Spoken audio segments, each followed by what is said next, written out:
دبائے گئے. پہلے سے ہمیں یہ شک تو تھا، لیکن 15 تاریخ کو پھر یقین میں بدل گیا کہ ان کو جس طرح انہوں نے پریشرائز کیا. کوئی کاروباری تھا تو اس کے کاروبار کے حوالے سے ڈرایا گیا، کسی کو والدین کے ذریعے دبایا گیا، کسی کو اپنے حجروں میں لے جا کر بٹھایا گیا، اور اس طرح ہر فرد کی ایک اپنی کہانی ہے. لیکن کئی لوگوں نے پھر جماعت کے ساتھ رابطے کیے، رو رہے تھے کہ کاش ہم آزاد ہوتے اور اپنا ووٹ ڈالتے. اس لیے ہمارا ڈیمانڈ یہی ہے کہ ان تمام لوگوں کو بلایا جائے، حاضر کیا جائے. الیکشن کمیشن اس کو بلا لے، سینہ ہائی کورٹ اس کو بلا لے، اور ان سے پوچھے کہ عوام نے تو مینڈیٹ دیا تھا کہ آپ نے آگے جا کر میئر کے لیے ووٹ دینا ہے، پھر کیوں آپ نے ووٹ استعمال نہیں کیا؟ میں سمجھتا ہوں کہ ہم اتنا چاہتے ہیں کہ اس کو آزادی ہو اور آزاد ماحول میں آ کر وہ اپنی بات کر سکے. اس لیے ہم چاہتے ہیں اس الیکشن کو معطل کریں اور دوبارہ الیکشن کا انعقاد ہو جائے. I'm sorry I'm cutting you short over here، لیکن آپ نے کہا ہم چاہتے ہیں ECP بلا لے، سندھ ہائی کورٹ بلا لے. کسی کے بلانے کا انتظار کریں گے یا خود عدالت جائیں گے؟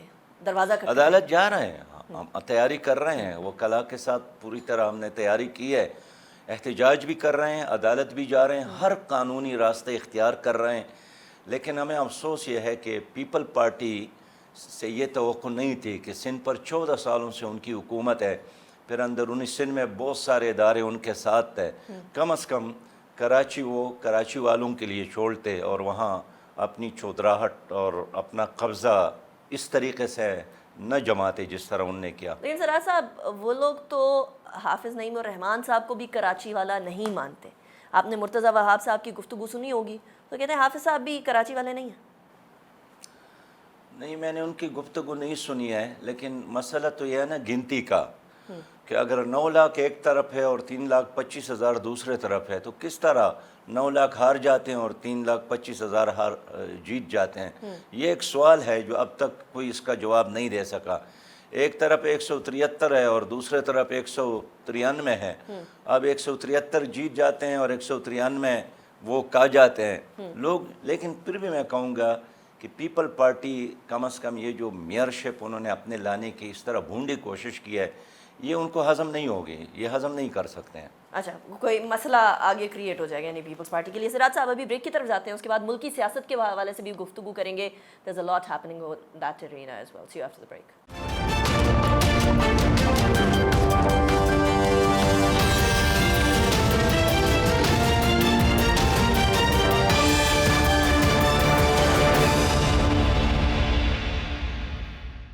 Welcome back after the break. Break پہ جانے سے پہلے ہم بات کر رہے تھے کراچی کے حوالے سے. ایک بہت بڑا مسئلہ بنا ہوا ہے کراچی کے میئر کے انتخابات کے بعد، اور یقیناً 23 جون کو احتجاج بھی ہے اسلام آباد الیکشن کمیشن کے سامنے. سراج صاحب، الیکشن کمیشن پہ آپ نے کراچی کے انتخابات کے حوالے سے تو سوال اٹھایا، لیکن الیکشن کمیشن پہ اوور آل بھی سوال اٹھ رہا ہے. اور جو KP کے اور پنجاب کی اسمبلیاں تحلیل ہونے کے بعد انتخابات ہونے تھے وہ نہیں ہو سکے. الیکشن کمیشن نے جواب دے دیا، حکومت نے ان کو پیسے نہیں دیے. اب اگلے انتخابات آ رہے ہیں اور اگلے انتخابات کے لیے اگست کے اندر اس حکومت کا ٹینیور ختم ہو جائے گا، اکتوبر میں بنتے ہیں انتخابات. آپ یہ انتخابات ہوتے ہوئے دیکھ رہے ہیں اس صورتحال میں؟ بہن، سوال یہ ہے کہ اگر آپ انتخابات نہیں کرتے ہیں تو پھر کیا کرتے ہیں؟ کیا آپ مارشل لا چاہتے ہیں؟ کیا آپ ایمرجنسی پلس چاہتے ہیں؟ کیا آپ ایک غیر آئینی حکومت چاہتے ہیں؟ اس لیے میں سمجھتا ہوں کہ اس حکومت کو 5-6 مہینے اور بھی ملے، 10 مہینے اور ملے، 1 سال بھی مل گیا ایکسٹینشن دے کر، تو کیا قوم کا مسئلہ حل ہوگا؟ عام آدمی کا مسئلہ حل ہوگا؟ کیا ظلم، جبر، مہنگائی، بے روزگاری میں کمی آئے گی؟ یہی صبح اور شام جھوٹ کی بنیاد پر حکومتیں چل رہی ہیں کہ اب اچھے دن آ رہے ہیں، اب اچھے دن آ رہے ہیں. یہی ڈار صاحب تھے جن نے اعلان کیا تھا کہ اب میں دیکھتا ہوں کہ ڈالر کس طرح اوپر جاتا ہے. اب ڈالر کہاں پہنچ گئے اور ڈار صاحب کہاں رہ گئے؟ زمین اور آسمان کے فاصلے ہو گئے. اس لیے اس وقت ہمارے ملک کو جو مسائل ہے، سچی بات یہ ہے کہ 13 جماعتوں پر مشتمل PDM کی حکومت یہ صلاحیت نہیں رکھتی ہے کہ یہ مسائل حل کرے. ان کے اپنے اپنے مفادات ہیں. ایک گاڑی کو اگر 13 گھوڑے کھینچے وہ گاڑی کس طرف جائے گی؟ مشرق کی طرف، مغرب کی طرف، جنوب کی طرف، شمال کی طرف، آسمان کی طرف، زمین کی طرف، کس طرف جائے گی؟ ڈائریکشن ایک اسی ہو سراج طرح صاحب تو گاڑی کوئی آگے ہونی ڈائریکشن نہیں ہے. اسی طرح یہ ایک ٹانگا ہے جس کے 13 گھوڑے ہیں، تو ان گھوڑوں کے لیے خود کھڑا ہونے کے لیے جگہ نہیں ہے. تو میں اس لیے چاہتا ہوں کہ جو کچھ ہو گیا قوم کے ساتھ، جو ہاتھ ہو گیا وہ تو ہو گیا، لیکن اب اس قوم کو اختیار دیا جائے کہ اپنے لیے نئی حکومت کا انتخاب کرے. صحیح. اور میں یہ جاننا چاہ رہی ہوں کہ مجھے پتہ ہے کہ آپ کے پاس خبر ہے، اور مجھے بڑے باوثوق ذرائع سے پتہ چلا ہے کہ آپ کے پاس خبر ہے، انتخابات ہو رہے ہیں سراج صاحب یا نہیں ہو رہے؟ دیکھیے ہمارے معلومات کے مطابق تو لوگ یعنی نگران وزیر اعظم کے لیے شارٹ لسٹ پہ ہو گئے ہیں، اور شاید انٹرویو کی طرف بھی کام جاری ہے. اور میں ہوپ فل ہوں کہ یہ سال پاکستان میں الیکشن کا سال ہوگا، اور قوم کی بڑی بدقسمتی ہوگی کہ اگر اس حکومت کو ایکسٹینشن دیا جاتا ہے یا کوئی اور غیر آئینی سیٹ اپ، نہ ہم تسلیم کریں گے، اس کی مخالفت کریں گے. اب دیکھیے اس وقت سب سے بڑا صوبہ پنجاب ہے، اس کا کیا حشر ہو گیا ہے، KPK کا کیا حشر ہو گیا ہے. بلوچستان میں کوئی حکومت ہے ہی نہیں. آپ کے سندھ کے اندر کیا ہو رہا ہے؟ سب سے زیادہ بدامنی اس وقت آپ کے اندرونی سندھ میں ہے. لوگ احتجاج پر ہے، دھرنے دے رہے ہیں. شام کے بعد کوئی اپنے عام آدمی تو کیا، اب تو پولیس والے بھی احتیاط کرتے ہیں. آپ کی KPK میں کا علاقہ ہے لکی مروت، یعنی مغرب کے بعد وہاں پولیس تانوں میں گھس جاتے ہیں، پھر باہر نہیں نکلتے جب تک اگلا صبح نمودار نہ ہو. تو عوام لاوارث ہے. اس کیفیت سے نکلنے کا راستہ نئے اعلانات ہے کہ جناب ورلڈ بینک یہ دے گا، IMF یہ دے گا، اور چائنا کو $1 ارب اور دے گا، اور روس یہ دے گا. خیرات صدقات پر کوئی ملک نہیں چلتا. اب ایک مصنوعی اور عارضی ارینجمنٹ کی بنیاد پر بھی ملک نہیں چلتا، اڈہاکزم کی بنیاد پر بھی ملک نہیں چلتا، اور کسی قوم کا ایک فیصلہ کرنے کا شخص نہ ہو، ادارہ نہ ہو، اس کی بنیاد بھی ملک نہیں چلتا. اس وقت کون اس ملک کا وارث ہے؟ کیا اسٹیبلشمنٹ ہے؟ کیا موجودہ 13 جماعتوں کی حکومت ہے؟ کیا سپریم کورٹ ہے؟ کون اس ملک کو چلا رہا ہے؟ یہ بڑا امپورٹنٹ سوال ہے سراج صاحب، لیکن آپ کی گفتگو سے 2 اور سوال ہیں. ایک تو آپ نے فرمایا ہے کہ انٹرویوز کی حد تک پہنچ چکی ہے بات، 3 نام شارٹ لسٹ ہو چکے ہیں. سراج صاحب یہ 3 نام کون سے ہیں؟ کون لوگ ہیں؟ یہ کس طبقے سے تعلق رکھتے ہیں پاکستان کے؟ دیکھیے میں سمجھتا ہوں کہ بہت سارے آپشن پہ اس وقت کام ہو رہا ہے کہ یہ کیا جائے یا یہ کیا جائے، لیکن میں ایک شہری اور ایک پارٹی کے ذمہ دار کی حیثیت سے مشورہ دینا چاہتا ہوں کہ ایک ہی آپشن ہے، اور وہ آئین کے مطابق اس ملک کو چلانا. اس وقت میرے لیے کوئی اہمیت نہیں رکھتا کہ میں کہوں کہ پلاں کے بارے میں سوچا جا رہا ہے، پلاں کے بارے میں سوچا رہا ہے. یہ بہت چھوٹی بات ہے. میں نظام کی بات کرتا ہوں، اور نظام یہی ہونا چاہیے کہ اس حکومت کو اب رخصت ہونا چاہیے، اور کوئی بہانہ بنا کر اپنے مدت میں توسیع کرنا یہ قوم کے ساتھ میں بہت اپنے بڑا سوال ظلم کو ہے. ریفریز کرتی ہوں سراج صاحب. کیا یہ لوگ جو کیئر ٹیکر PM کے لیے جن کے انٹرویوز ہو رہے ہیں، جو 3 نام آپ نے کہا کہ وہ ایک طرح سے ڈن ہو چکے ہیں، اب انٹرویوز کی طرف معاملہ جائے گا، یہ تمام سیاسی جماعتوں کے متفقہ نام ہیں یا نہیں، یا حکومت کے متفقہ نام ہیں یا نہیں؟ کون لوگ ہیں؟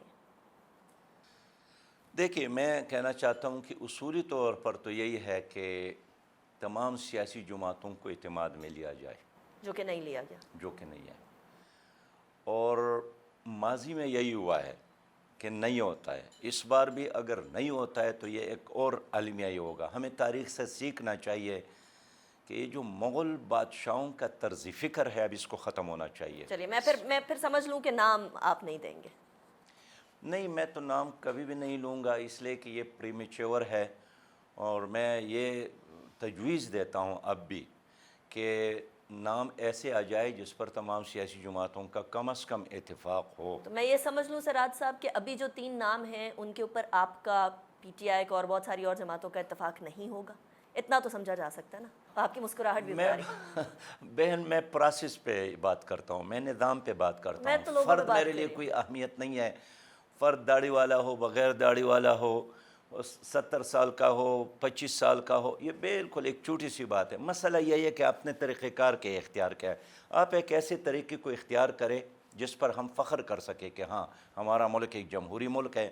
یہ کسی سراج ایک صاحب، بادشاہ کا نہیں ہے، ایک شہزادے کا نہیں ہے۔ I completely understand your stance، لیکن جس طرح سے آپ نے ابھی گفتگو فرمائی ہے کہ اس سے مجھے یہ تاثر مل رہا ہے اور کنفرمیشن بھی کچھ ہو گئی کہ وہ 3 لوگ ایسے نہیں ہیں جن کے اوپر اتفاق ہے۔ اگر کوئی کنٹروورشل پرسنالٹی آ جاتی ہے سراج صاحب، جس طرح پنجاب کے اندر محسن نقوی صاحب کا نام آیا، اس کے اوپر بہت زیادہ مسائل ہوئے، اگر کوئی وفاق میں بھی ایسی پرسنالٹی آ جاتی ہے کیئر ٹیکر پرائم منسٹر کے طور پر، تو پھر ملک میں کیا ہوتا ہوا دیکھ رہے ہیں؟ آلریڈی ہماری معیشت تباہ ہو گئی ہے اس تضادات کی وجہ سے اور سیاسی فسادات کی وجہ سے اور معاشی مشکلات کی وجہ سے۔ تو اگر آئندہ بھی ہم نے ذاتی مفادات کی بنیاد پر فیصلے کیے، ملک اور قوم کے مفادات کی بنیاد پر، تو آپ دیکھیں گے کہ مزید ہم مشکل سے دوچار ہوں گے، اس لیے کہ بین الاقوامی دنیا کو کوئی دلچسپی نہیں ہے ہم سے۔ ایک زمانہ تھا کہ مغربی دنیا کا پاکستان کے ساتھ بڑی دلچسپی تھی، اس لیے کہ افغانستان کا مسئلہ تھا۔ ایک وقت تھا کہ ایک دنیا پاکستان کے ساتھ اس لیے دلچسپی رکھتی تھی کہ ایران اور سعودی عرب کا مسئلہ تھا۔ اب ایران اور سعودی عرب کا مسئلہ حل ہو گیا ہے، سعودی عرب اور ترکی کا مسئلہ حل ہو گیا ہے، امریکہ افغانستان سے نکل گیا ہے، اس لیے پاکستان کی بین الاقوامی سطح پر وہ اہمیت کہ اگر ہمارا کوئی مسئلہ ہے تو باہر کے لوگ آ کر ہمارے مسائل حل کریں گے، اب یہ نہیں ہے۔ اب ہم نے خود اپنے مسائل حل کرنے اور اپنے پاؤں پہ کھڑا ہونا ہے اور آگے بڑھنا میں ہے۔ نے بین الاقوامی پاکستان کی جو ابھی سٹینڈنگ ہے اس کے اوپر آخری سیگمنٹ کرنا ہے سراج صاحب، میں واپس پاکستانی سیاست پر آؤں گی۔ آپ نے فرمایا کہ ملک کے اندر ہیجانی کیفیت ہے، بالکل ہے، ملک کی معیشت ڈوب رہی ہے، بالکل ڈوب رہی ہے، اور انتخابات کی طرف آئینی ریکوائرمنٹ کے تحت جانا چاہیے۔ الیکشن کمیشن آف پاکستان کا پچھلا طریقہ کار دیکھتے ہوئے، حکومت کا طریقہ کار دیکھتے ہوئے، اگر انتخابات ہو بھی جاتے ہیں سراج صاحب، تو کیا ان مسائل کا حل آ جاتا ہے، یا پھر ایک بار پھر انتخابات ہوں گے اور ہم یہی سنیں گے کہ دھاندلی ہو گئی؟ اس کا ایک ہی راستہ ہے جو ہمیشہ سے ہمارا موقف ہے، جماعت اسلامی کا موقف ہے، کہ مسائل کیوں پیدا ہوتے ہیں؟ مسائل اس لیے کہ فیئرنس نہیں ہے، شفافیت نہیں ہے۔ ہر الیکشن پر لوگوں کے تحفظات ہوتے ہیں، اور تحفظات شک کی بنیاد پر نہیں، یقینی بنیاد پر ہوتے ہیں۔ اب اگر establishment, supreme court of Pakistan اور الیکشن کمیشن اس امیج بنانے میں کامیاب ہو جاتے ہیں کہ وہ غیر جانبدار ہے، اور بیانات کی حد تک نہیں، عملی بنیاد پر، تو جو بھی الیکشن ہوگا XYZ جو بھی کامیاب ہوتے ہیں، لوگوں کا اس پر اعتماد ہوگا، ساری دنیا ان کے ساتھ جائے گی۔ لیکن اگر ماضی کی طرح یہی امپریشن ہے کہ الیکشن کمیشن غیر جانبدار نہیں ہے، اسٹیبلشمنٹ غیر جانبدار نہیں ہے، سپریم کورٹ غیر جانبدار نہیں ہے، تو یہ پاکستانیوں کے لیے اور پاکستان کے لیے بہت بڑی بدقسمتی ہوگی۔ لیکن سراج صاحب، اب پرابلم یہ ہے کہ میں پھر بلاول صاحب کی طرف جاؤں گی، جن کو آپ شہزادہ کہہ رہے ہیں آج کل۔ انہوں نے پہلے یہ فرمایا تھا کہ ہم سب مل کر چاہیں تو ہم ایک جماعت کو ہرا سکتے ہیں، یہ اسمبلی میں آن ریکارڈ بات ہے، اور اب وہ کہہ رہے ہیں کہ جیسے ہم کراچی کے انتخابات جیتے ویسے ہم باقی انتخابات بھی جیت جائیں گے۔ تو پھر سوال تو وہی، ابہامی کیفیت تو ابھی بھی برقرار ہے نا۔ آئیڈیلی ساری چیزیں سالو ہو جانی چاہیے، لیکن سالو ہوتے ہوئے نظر تو نہیں آ رہی سراج صاحب۔ دین واٹ نیکسٹ؟ بہن لوگ بینک اکاؤنٹ کو دیکھ کر اس بنیاد پر بات کرتے ہیں کہ میرا ساتھ اتنا پیسہ ہے، میں اس کے ذریعے فلاں کو بھی خرید سکتا ہوں، فلاں کو بھی خرید سکتا ہوں، یہ بھی خرید سکتا ہوں، اور اس بنیاد پر ماضی میں پورے صوبے کی اسمبلیوں کو، ممبران کو خرید کر یہ منظر ہم نے دیکھا ہے۔ آپ کے سینٹ تک، یعنی یہاں پر ہم کھڑے تھے تو اپوزیشن کی تعداد 64 تھے، یہاں سے لے کر وہاں بیلٹ بکس تک گئے تو جناب اس میں درمیان میں 14 افراد غائب تھے۔ تو اس بنیاد پر یہ لوگ کہتے ہیں، اس لیے کہ ان کے ساتھ تو پیسہ ہے، حرام کا پیسہ ہے، پاکستانیوں کا پیسہ ہے، کچھ ادھر ہے کچھ باہر ہے، اور یہ سب لوگ وہی پیسہ، حرام کا پیسہ الیکشن میں استعمال کرتے ہیں، میڈیا میں استعمال کرتے ہیں، اور اس کو خریدنے کے لیے استعمال کرتے ہیں۔ کراچی میں بھی یہی ہم نے دیکھا۔ اسی بنیاد پر یہ لوگ کہتے ہیں کہ یہی طریقہ ہے، ہم آئندہ بھی یہ کریں گے۔ لیکن میں سمجھتا ہوں کہ صبر کا بھی ایک پیمانہ ہوتا ہے، لبریز ہوتا ہے، تو جو جتنا بھی بڑا ہوتا ہے اس کو جھکنا پڑتا ہے۔ عوام کے اندر یہ طاقت ہے، ہم نے عوام کو دیکھا ہے، ایران میں دیکھا ہے، ہم نے عوام کو تیونس میں دیکھا ہے، ہم نے عوام کو ترکی میں دیکھا ہے، خود پاکستان میں بارہا ہم نے دیکھا ہے۔